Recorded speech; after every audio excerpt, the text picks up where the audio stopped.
If you would have told the kid laying on his back out behind his grandmother's house in the yard looking up at the East Tennessee sky that I would be in the Country Music Hall of Fame, I would have told you that there's just no, you're crazy. You know, I lived in an area of the country where we didn't have a lot to draw on, but we had a lot to lean on. We leaned on church, we leaned on family, we leaned on school. When I was a kid, we didn't even have cable where I lived, much less devices and the whole world at our fingertips. I'm so glad I grew up like that. And my father was a coach, and he instilled a certain kind of work ethic, a discipline that it takes to do what I do at the level that I do it. And I learned that discipline from where I grew up and from my family. And I'm very, very proud of that. Mr. Chesney, thank you so much for being here with us today. Thanks for having me. What does No Shoes Nation mean to you, and what does it represent to your fans? No Shoes Nation means community to me. Who lives like we do? We do! There's a lot of people within No Shoes Nation that might not have that community in their own life. It's a positive energy, full of love state of mind. It goes hand in hand with the title of this book, Heart, Life, Music, because that means to me is you take what's in your heart and you live it authentically like we were talking about. And luckily for me and my audience, we have music to connect all those dots and help us pull all that through. That's what No Shoes Nation is. It's about community and people that work hard and play hard and love music more than anything and love the live experience of it. It grew from nothing into this community of people who care about what we do and care about the music and the experience of experiencing all that together. That's what I see when I'm up there. Even in the backstage part of what I do, the people that work for me and everybody out there on the road, I mean, there's 120 people out there every day with me that roll down the highway together. Now, we come from different backgrounds, we grew up in much different places, we have different religious beliefs, we have different political beliefs, we do different things with our lives, but it's the music that brings us all together. What do you think about artists, and particularly country music artists, expressing their political beliefs? I think they have a right to do whatever they want.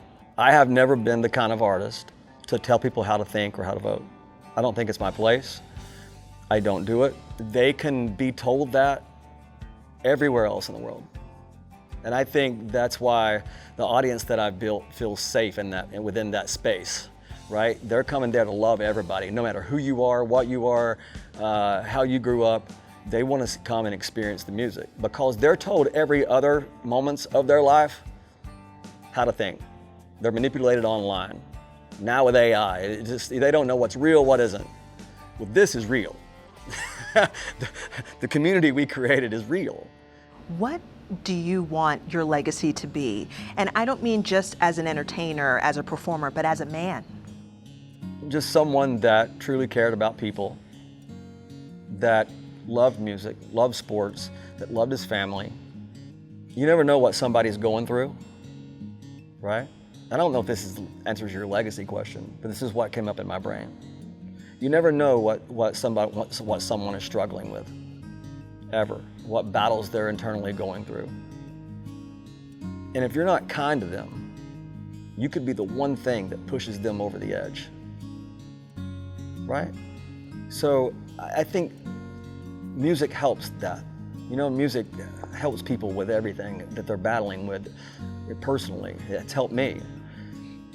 That's part of the legacy, I think, is the songs and the music and the positive energy you give someone. And it can go a different way. I mean, because you never know what they're battling.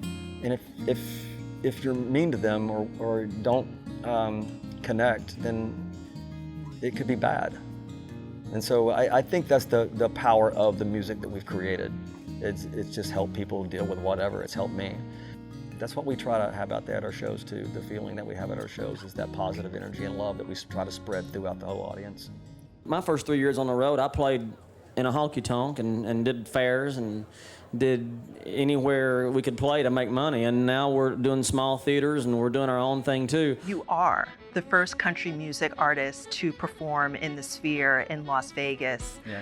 How do you approach performing in such a unique venue? It's unlike anything I've ever done, and we love the process. We loved playing it. It forced different neural pathways, and we're going to do it again next summer. There is no place better to watch a show where you actually feel like you're not just the audience, but you're a part of the show. I mean, the audience is the experience, the band is the experience, and it's like this. The fans, that have come to see our shows for a long time, they've lived with these songs in their life. But when they see it in that space, it's almost like we're playing the same songs, but they're taking those songs in and experiencing everything in a completely different emotional way. It's incredible. We loved it. You spend a lot of time at your home in the Caribbean on St. John.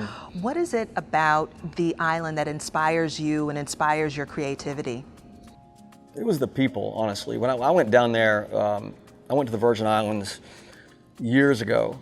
I was shooting a video in St. Thomas. We were supposed to shoot, but we got rained out, and I took the ferry over to St. John, and that was the beginning of a completely different life for me. Some of my closest friends started that day, and it was a circle of friends that really defined my island life and the place I was at that time in my life. Yes, it's paradise, but paradise is not the same without the people and the stories, and there's several chapters of this book that's dedicated to that time. I love days on the boat watching the sun move across the sky, but I like doing it more with a lot of people. That's what makes it paradise.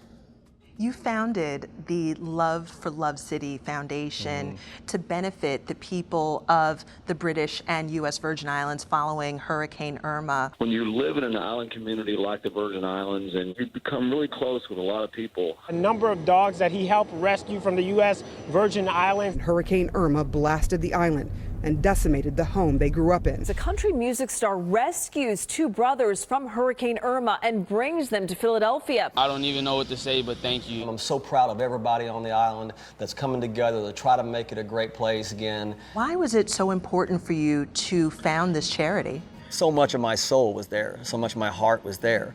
I've written a lot of songs about my life there and the people. And so when we got cleared by FEMA to land in St. Thomas, I went the moment we could go. And I'd never seen devastation like that, and so I was just in a place in my life where I had the opportunity to help. Congratulations on your memoir, Heart, Life, and Music. What inspired you to write this memoir at this point in your life? I just felt like it was time to stop and reflect.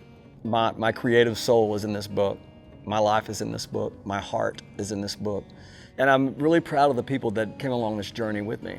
And in a way, I kind of wanted to honor them and the fun we've had and the fun we're having. What we've been able to build and all the positive energy and love and music we've thrown at people through the years, and to see their faces light up when we come on stage and experience this music, I wanted to document all that. Earlier this year, you were announced as an inductee into the Country Music Hall of Fame. What does it mean to you to receive country music's highest honor, and also in your home state of Tennessee? It doesn't seem real yet. It's an exclusive group, and I know that. A lot of my friends and heroes are in that group. And if you would have told the kid looking up at the East Tennessee sky that I would be in the Country Music Hall of Fame, I would have told you that you're crazy. It's an unbelievable feeling to stand here in this moment. And with every cell in my body, I feel the gravity of this moment. I might be the one the spotlight's on, but I didn't get here alone. I know I didn't get here alone. And I am honored tonight to be in the Country Music Hall of Fame. Thank you guys very much. You knew Taylor Swift when she was a teenager, Sure. and you write about having to tell her that she couldn't join your tour. Yeah. What did you see in her back then that made you confident that she'd make it big?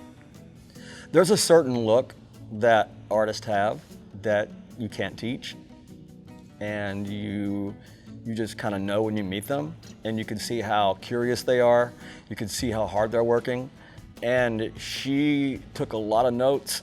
She was out there with us on certain shows, and when she would come on stage, and you could just see her eyes wide open, you could see how hungry she was. And honestly, it's there's a certain way an entertainer looks at the audience, where they're not asking that audience to love them. They look at them in a way that the entertainer loves them. And Taylor had that as a child, as a teenager. And she had this certain eye of the tiger that you can't teach, that you're born with it. I didn't, obviously, nobody can look into a crystal ball and see that she would turn into such a global, universal act. But I knew that she was something really special, for sure. If you could change one thing about the music industry, what would it be? Just one. Okay. If I could change one thing about the music industry, it would be that we would have record stores again. I miss it. I don't know why we can't have both. Actually, I do know why we can't have both. And that's called greed. People would have the opportunity to go in and just look around a record store and look at the art and see somebody that bled out in the studio to make that record, that somebody could hold it in their hands and look at it and feel what they did and have a vision of it. A new memoir, new shows next year. Best of luck to you, Mr. Chesney. Thank It was you. great talking to you. You too. You're wonderful. Thank you. Thank you so much.